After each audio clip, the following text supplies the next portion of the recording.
What excites me the most is being able to open up pathways for artists to show us little glimpses of the future.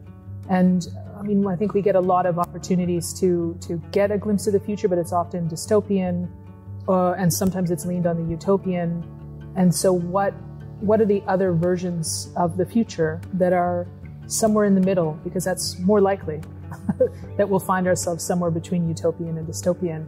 And how the artists involved are able to envision that, to share that with an audience, to help an audience place themselves in the future, opens a pathway to us actually being able to possibly achieve a future. Sometimes the future doesn't always feel guaranteed. And so we need to see it or imagine it in order to move towards it. And that's what's really exciting to me, is that artistic vision that's going to be on display. I'm really intrigued by the chance this project gives to explore a global issue at a local level. I really believe in local problems to global issues, and I believe in theater that is specific, and specific to place, and specific to time. When I work as a dramaturge, I usually start by wanting to meet the playwright and not talk about their play, to get to know them.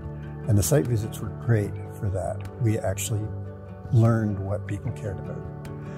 And if you know what a playwright cares about, you're 8 steps further ahead. What I appreciate about the radio form and the sound form is that it is so focused in a sensory way that I do think that it opens up your senses to what the city sounds like. I think it also cues other senses as well, for sure. And you notice different things, and you hear different things. And that's another thing too about the connection, the sort of connection of the piece, and the sense of disconnection, our disconnection from our senses, so that it's been chosen to be a piece that, you know, is largely experienced in one sense.